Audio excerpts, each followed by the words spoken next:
Good morning students. या पूर्वर तुमर एकविंश पाठ पढ़ा सरीला।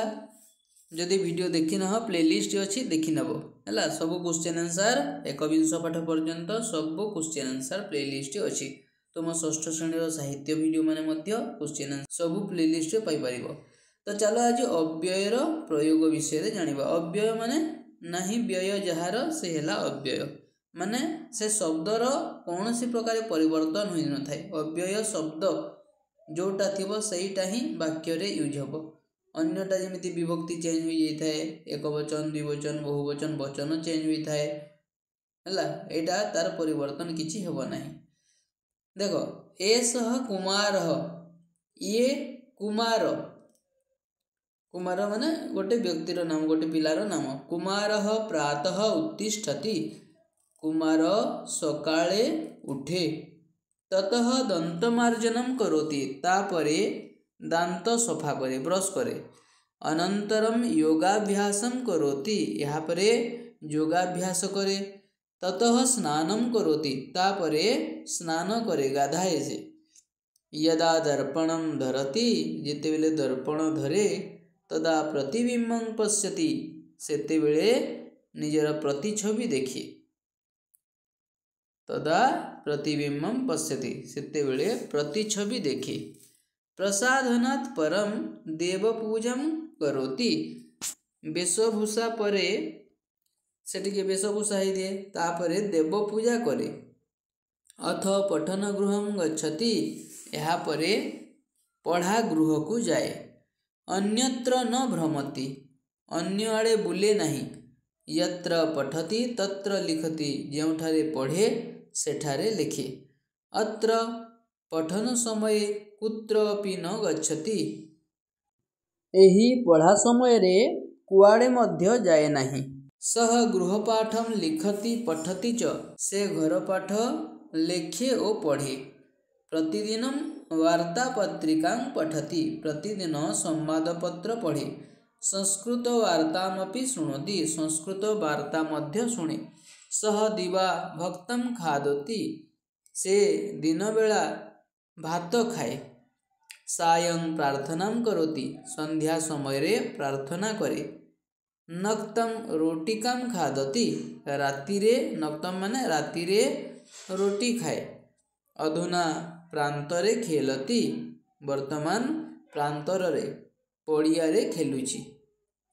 सह एव बालकः भवति, से ही बालक अटे। सह कुतः भयं न करोति, से काहींकि भय करे नहीं। सर्वदा गुरुजनम नमति, सबुबेले गुरुजन को नमस्कार करे। एकदा सह देशभक्तः भविष्यति, दिने से देशभक्त हेब। सह सर्वत्र प्रशंसितः भवति, से सबुआड़े प्रशंसित हुए।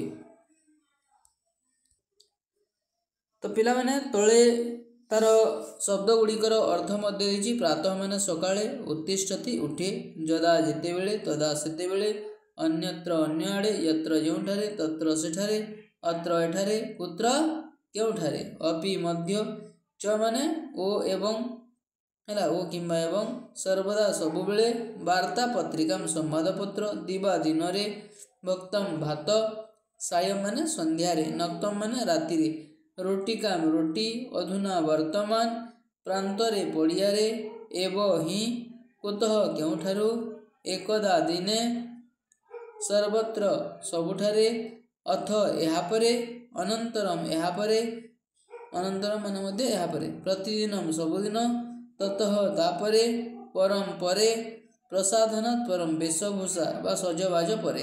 है वर्तमान अभ्यास कार्य को करवा। शून्य स्थान पूरयतु, शून्य स्थान पूरण कर। तो प्रथमटा देछि कुमार डैश उत्तिष्ठति, कुमार केतेबेले उठे। कुमार प्रातः उत्तिष्ठति, है प्रातः लिखिदेव। आ पिला माने एटा तुमे ए बोली हिंदी अक्षर हिंदी लिपि रे लिखि पार, किंबा ओडिया रे लिखि पार। है कुमार एमिति ओडिया रे लिखि परिबो, एवं संस्कृत भाषा किंतु कुमार प्रातः उत्तिष्ठति एमिति लिखिबो। है जोटा तुमको सुविधा हो से भली लिखिब तुम शिक्षक शिक्षयित्री माने जेमिति कहिबे से अनुसार करिवो डैश योगाभ्यासम करोति केतेबेले योगाभ्यास करे अनंतरम योगाभ्यासम करोति यहाँ पर योगाभ्यास करे प्रसाधनात् परम डैश करोति प्रसाधनात् परम देव पूजा करोति यत्र पठति तत्र लिखति एठारे लिखति हबो सह दीवा डैश खादति सह दीवा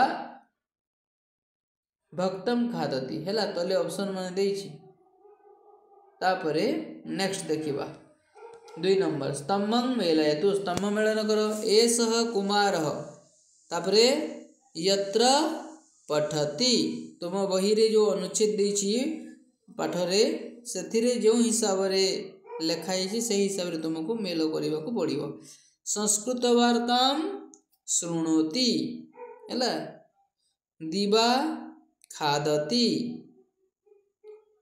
तत्र लिखति हैला तापरे वाक्यम रचयतु वाक्य गठन कर तो या को नहीं करी हमें वाक्य गठन करिबा हैला तो मु या को केते गुडी वाक्य गठन लिखि दिछि सेटा तुम माने देखिनियो कुमारः प्रातः उत्तिष्ठति एमिति ही परिबो सह सायं पठति एमिति ही परिबो एषः नक्तं गच्छति ठीक अछि मु तुम भाई जोटा लिखि दिछि सेटा तुम माने देखिनियो देखो कुमारः प्रातः पठति कुमारः सायं लिखति कुमारः नक्तं पठति कुमारः अधुना उत्तिष्ठति कुमारः एव गच्छति हैला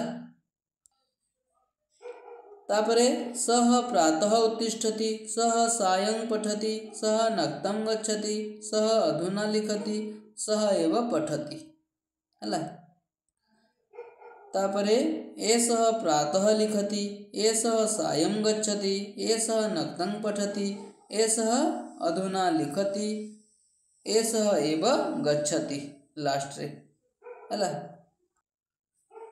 तो ये थिला तुम क्लास 6 संस्कृत रो चैप्टर 22 रो क्वेश्चन आंसर तो पिला माने वीडियो को एठी रखिबा जदी वीडियो भलो लागिला गोटे लाइक कर देबो निज संग साथी मानन को शेयर कर देबो आ जदी किछि डाउट थाए कमेंट द्वारा निश्चय जणैबो थैंक यू।